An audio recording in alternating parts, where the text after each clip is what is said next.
Hi everyone, my name is Noor, and in this short video I will be covering the guidelines for completing the APEL form for the certificate course at BSU University. To begin with, let's clarify what is an APEL. So it is a process by which the university formally recognizes prior learning gained through previous experience, including employment, whether it's paid or unpaid, self-directed study or leisure activities. So what are the benefits? Well, students aged 21 and above can easily join the course based on the experience instead of the necessary formal entry requirements. What are the requirements for completing an APEL form? Well, applicants must be aged 21 years or older. They must fill out the standard APEL form detailing their prior experience and its relevance to the course, as well as any specific modules. So what does an APEL involve? Well, APEL is about getting evidence and explaining how it allows you to meet the knowledge and skills requirements for a course of study. This means that you must reflect on that experience and on the learning that you have already achieved as a result. Before we go through the process of the APEL, there's an important guiding principle which we should remember.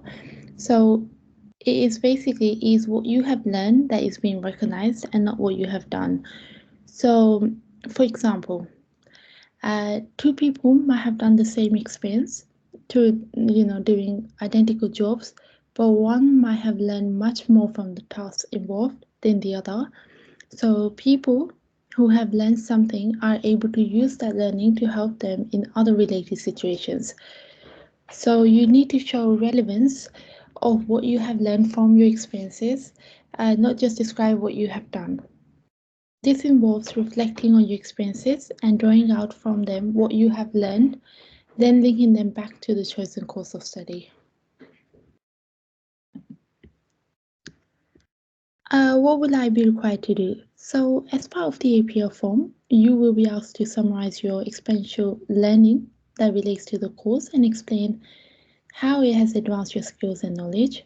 You must reflect how your experience, skills, and knowledge can be related to the course and how the course will support your career learning and personal development goals. You will be required to complete a reflective essay where you will choose an organization, and using SWOT analysis, you will evaluate your organization's business environment, considering its strengths and weaknesses, as well as opportunities and threats. You will also be required to submit a portfolio of evidence to support the APEL application, which will include job duties and descriptions.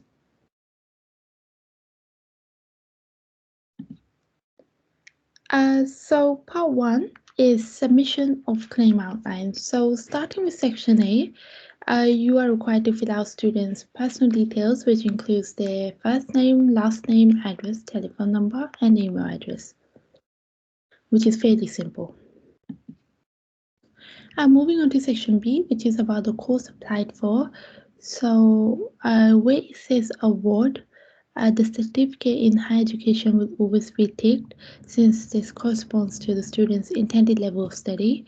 So here, the course title will always be Certificate in Higher Education Business, since this APEL has been designed for, this particular course. For proposed date of entry, the proposed date of entry should be month followed by year, which for this intake will be June 2024, and mode of attendance will be full-time.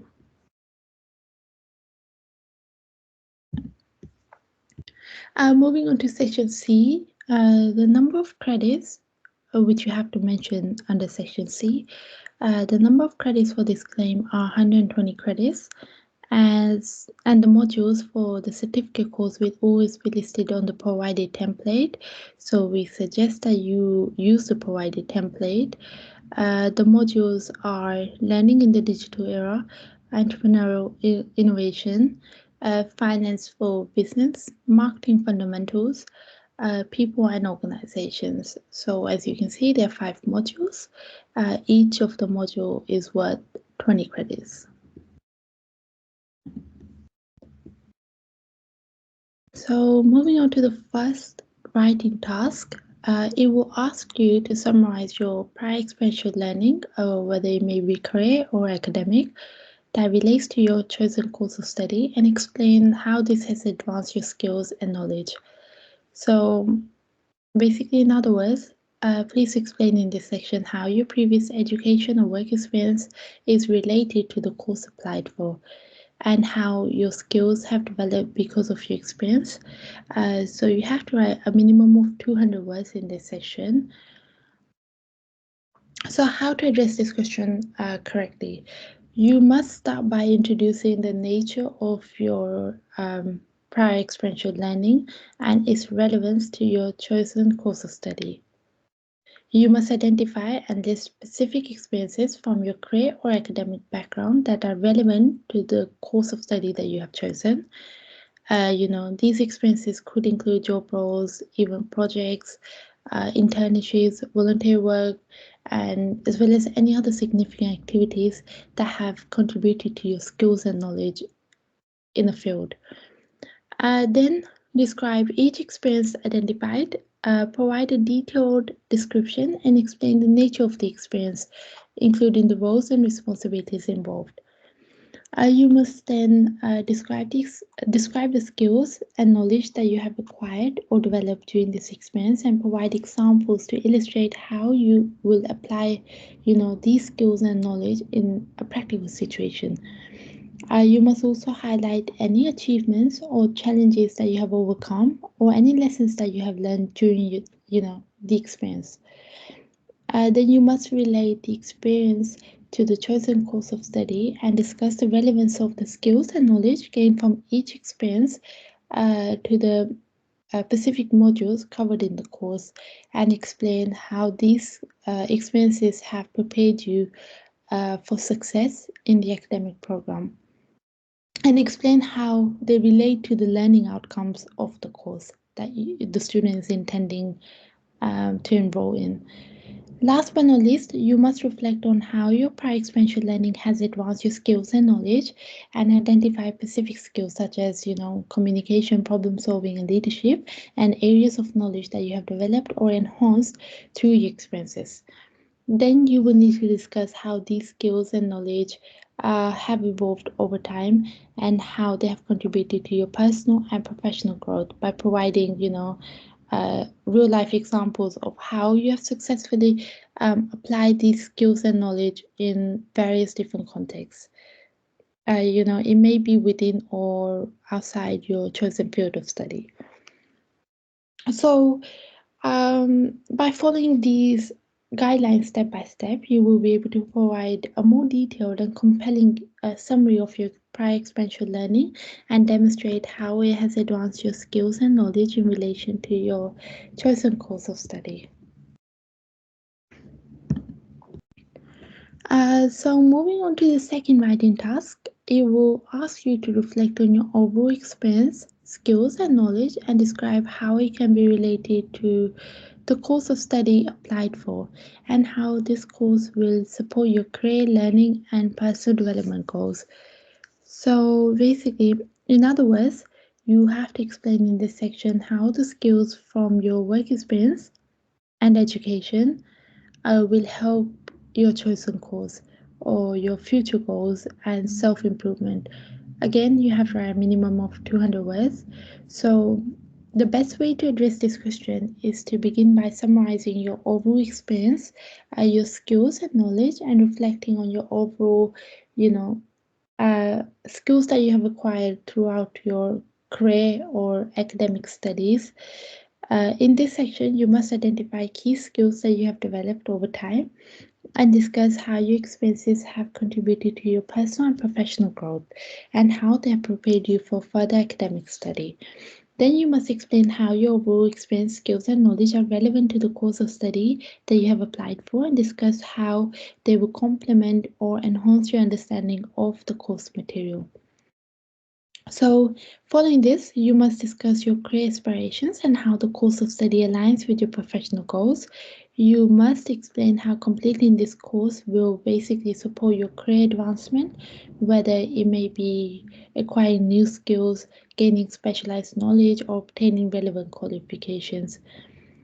You must reflect on your personal development goals and how the course will help you develop personally, whether it may be by fostering, critical thinking skills, or enhancing creativity, or promoting, self-confidence. And then finish off this section by explaining the importance of the course, by articulating why this course is important to you, and discuss any unique features of the course that attracted you, and how they align with your personal interests and goals. Here you must highlight any specific learning outcomes or opportunities offered by the course that are particularly relevant to your needs and aspirations. So, by following these guidelines, you will be able to provide a more detailed and compelling reflection on how your experience, skills, and knowledge relates to the course of study applied for, and how the course will support your career learning and personal development goals.